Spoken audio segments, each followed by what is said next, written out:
Europe 1 Soir. Europe 1, 19h28, c'est l'heure des récits d'Europe 1 Soir, Nicolas Poincaré. Oui, on va faire dans les récits d'Europe 1 Soir, Catherine, on va faire ce soir un gros plan maintenant sur une organisation, une ONG qui va bientôt fêter son 90e anniversaire et qui a toute une histoire qui mérite sans doute d'être racontée. C'est la FIDH. Bonsoir Patrick Baudouin. Non, pardonnez-moi. Baudouin. Bonsoir Patrick Baudouin. Bonsoir. Avocat, président d'honneur de la FIDH. On avait envie à Europe 1 de raconter un petit peu cette histoire, d'autant, mais c'est pas le sujet ce soir, on en reparlera, d'autant qu'il va y avoir entre Europe 1 et la FIDH des accords, on va essayer de créer un prix, on va essayer de promouvoir tout ça, ça va être un petit combat qu'on aura ensemble. Mais ce soir, c'est l'occasion de raconter un petit peu votre histoire. La notion de défense des droits de l'homme, on a l'impression que ça existe depuis toujours, on a l'impression que c'est complètement universel. En réalité, ça commence en France. Oui, ça commence en France. Bon, la lutte pour la défense des droits de l'homme date de 1898 avec la création de la Ligue française des droits de l'homme au moment de l'affaire Dreyfus. C'est à ce moment-là qu'il y a vraiment une organisation qui est créée, qui à l'époque est une organisation nationale et qui est chargée de se combattre cette lutte en faveur de la défense des droits de l'homme. Alors ensuite, il y a la Première Guerre mondiale et la boucherie de la Première Guerre mondiale. Et puis au sortir de cette guerre, il y a en France et en Allemagne des gens qui reprennent cette idée des droits de l'homme. Oui, l'idée, c'est plus jamais ça. On vient de connaître le pire, il faut que l'avenir soit meilleur. Donc, deux organisations, la Ligue française des droits de l'homme et la Ligue allemande, qui s'est créée après la Ligue française, décident de créer une fédération et de regrouper les ligues des droits de l'homme à l'époque existantes en Europe, de façon à bâtir la paix par les droits de l'homme. C'est l'idée de départ. Hélas, elle sera démentie 15 ans plus tard ou un petit peu plus, oui, avec la Deuxième Guerre mondiale. Mais l'initiative est bonne et elle perdure aujourd'hui. Alors, il y a deux idées dès le début qui sont retenues donc, par ces tout premiers militants des droits de l'homme. C'est l'idée de faire une déclaration mondiale des droits de l'homme. Ça va avoir lieu. Ça va être la déclaration universelle après 40 ans. Absolument, en 1948. Oui. Ouais, oui, et qui est toujours en vigueur et qui aujourd'hui donc est universelle. Ça, ce sont donc des militants français et allemands qui, dès les années 20, se disent qu'il faudrait qu'il y ait une déclaration universelle. Oui, oui. Enfin, les gens qui ont constitué la Fédération internationale des droits de l'homme, qui sont sans doute parmi les premiers à brandir cette initiative. Et puis, alors, très rapidement après, dès le début des années 30, ça c'est intéressant, ces mêmes premiers militants des droits de l'homme se disent « Et s'il y avait un jour une cour criminelle internationale, une justice internationale ?» Donc on est au début des années 30, et là, il va falloir attendre combien de temps? Plus de 60 ans pour aboutir. Il faudra attendre pour aboutir la création de la Cour pénale internationale, qui verra le jour beaucoup plus tard, puisque ce n'est qu'en 1998 qu'à Rome sera créée la Cour pénale internationale, qui n'entrera en vigueur, qui n'entrera en fonction que le 1er janvier 2002.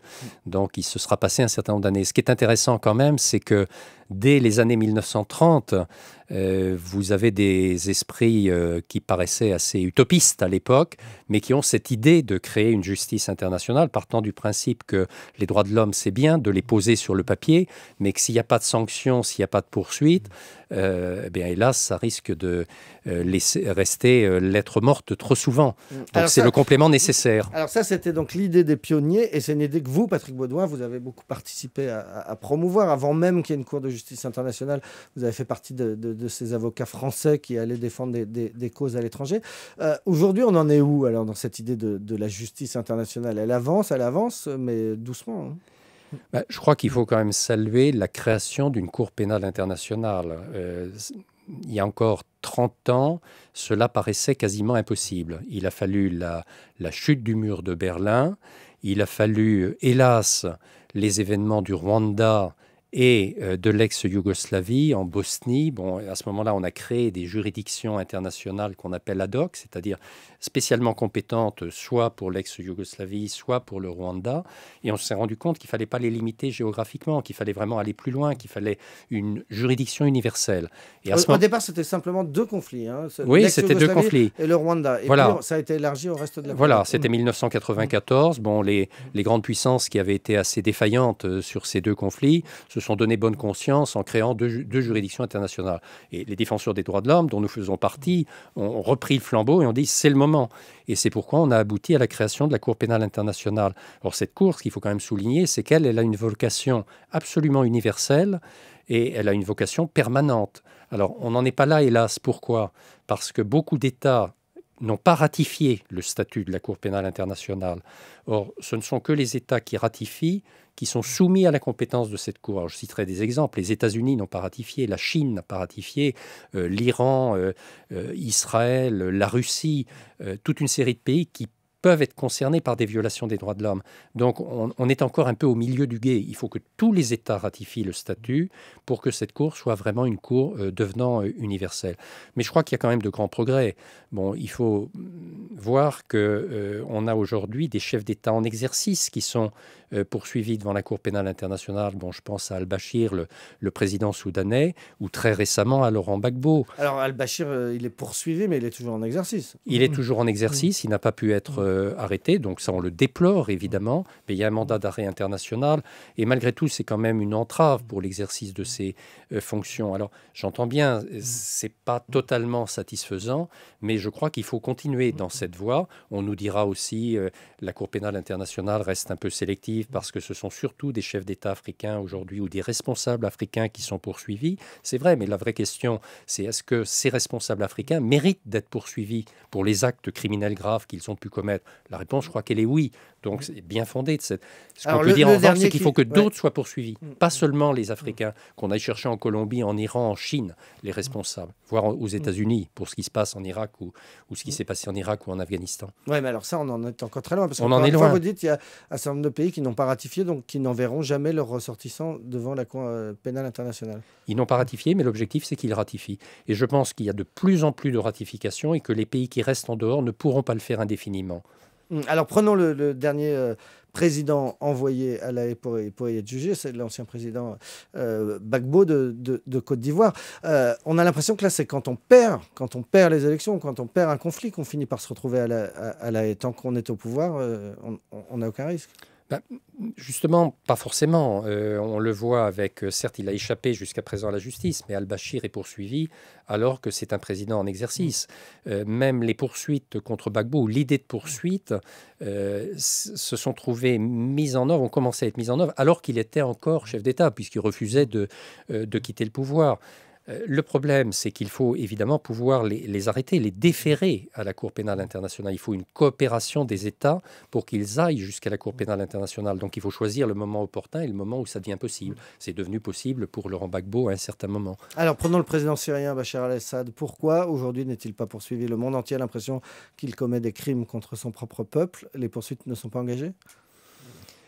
Problème de la Syrie, là, je ne voudrais pas me montrer péremptoire parce que la situation est quand même difficile. Il est évident qu'en tant que défenseur des droits de l'homme, je ne peux manifester qu'un souhait, c'est qu'il soit lui aussi poursuivi, qu'il soit arrêté et qu'il soit jugé. Car il y a suffisamment maintenant de journalistes ou d'enquêteurs en matière de droits de l'homme qui disposent d'éléments forts pour montrer que des crimes abominables sont commis depuis plusieurs mois en Syrie et que le président en est certainement responsable. Donc on souhaite qu'il puisse comparaître.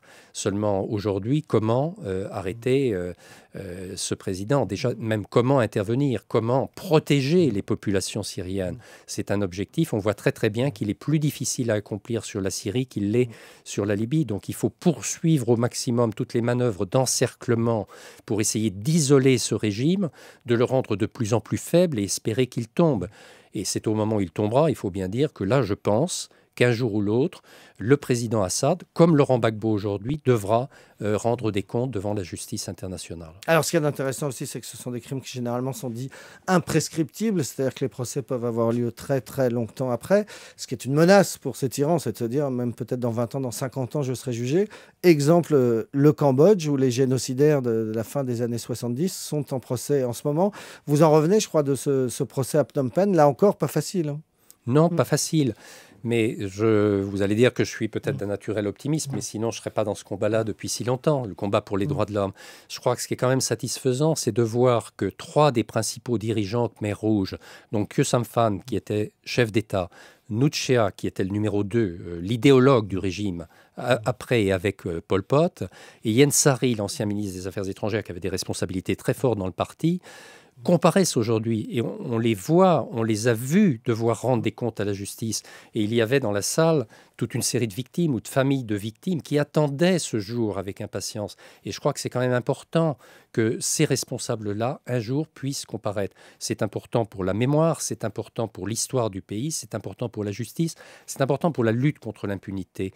Parce qu'au-delà des insuffisances que vous avez raison d'évoquer, bon, c'est pas parfait, même ce procès, on pourra en parler longuement, il y a beaucoup de critiques qui peuvent être faites sur la durée excessive, sur le fait qu'il n'y a que 3 responsables qui comparaissent, sur le fait qu'on a exclu les crimes qui ont pu être commis par d'autres, et je pense à la puissance américaine avec les bombardements des B-52 dans les années 70-75, ou je pense au rôle du Vietnam. Bon, tout ça, ce sont des insuffisances.